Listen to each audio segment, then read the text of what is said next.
Then 6 days before the Passover, Jesus came to Bethany, where Lazarus was, who had been dead, whom he had raised from the dead. There they made him a supper, and Martha served, but Lazarus was one of those who sat at the table with him. Then Mary took a pound of very costly oil of spikenard, anointed the feet of Jesus, and wiped his feet with her hair. And the house was filled with the fragrance of the oil. But one of his disciples, Judas Iscariot, Simon's son, who would betray him, said, "Why was this fragrant oil not sold for 300 denarii and given to the poor?" This he said, not that he cared for the poor, but because he was a thief and had the money box, and used to take what was put in it. Let her alone. She has kept this for the day of my burial. For the poor you have with you always, but me you do not have always. Now a great many of the Jews knew that he was there, and they came not for Jesus' sake only, but that they might also see Lazarus, whom he had raised from the dead. But the chief priests plotted to put Lazarus to death also, because on account of him many of the Jews went away and believed in Jesus. The next day, a great multitude that had come to the feast, when they heard that Jesus was coming to Jerusalem, took branches of palm trees and went out to meet him and cried out, "Hosanna! Blessed is he who comes in the name of the Lord, the King of Israel!" Then Jesus, when he had found a young donkey, sat on it. As it is written, "Fear not, daughter of Zion. Behold, your king is coming, sitting on a donkey's colt." Hosanna! Hosanna! His disciples did not understand these things at first. But when Jesus was glorified, then they remembered that these things were written about him, and that they had done these things to him. Therefore the people who were with him when he called Lazarus out of his tomb and raised him from the dead bore witness. For this reason the people also met him, because they heard that he had done this sign. The Pharisees therefore said among themselves, "You see that you are accomplishing nothing. Look, the world has gone after him." Now there were certain Greeks among those who came up to worship at the feast. Then they came to Philip, who was from Bethsaida of Galilee. "Sir, we wish to see Jesus." Philip came and told Andrew, and in turn Andrew and Philip told Jesus. But Jesus answered them, The hour has come that the Son of Man should be glorified. Most assuredly I say to you, unless a grain of wheat falls into the ground and dies, it remains alone.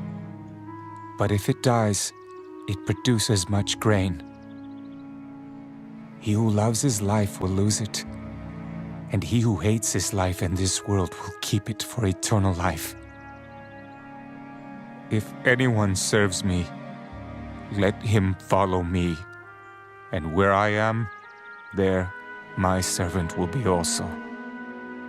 If anyone serves me, him my Father will honor.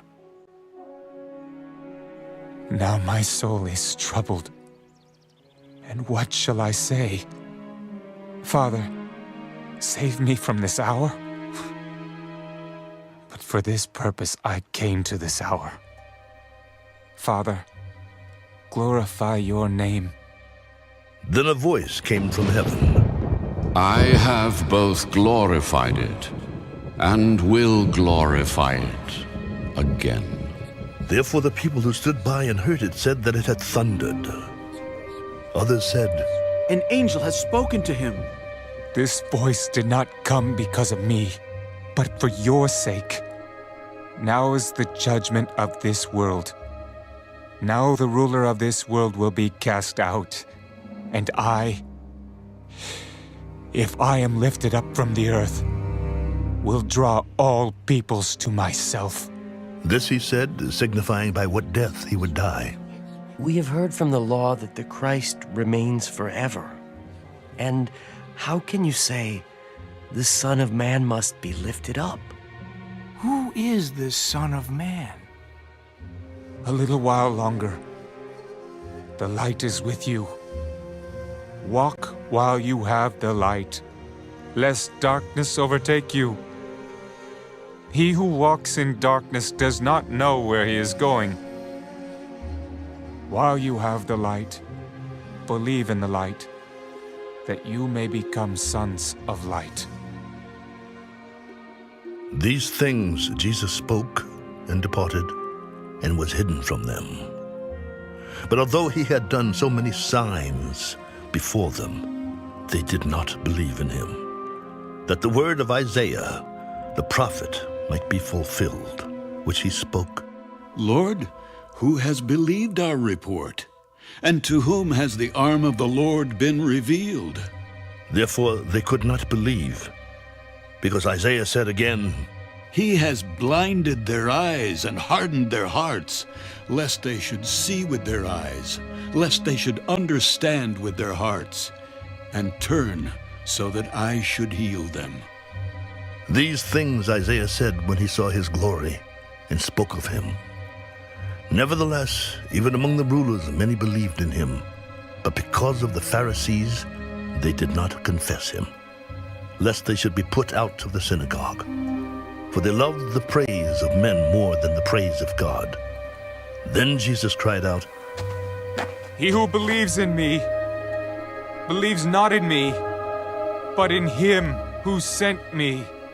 And he who sees me sees him who sent me.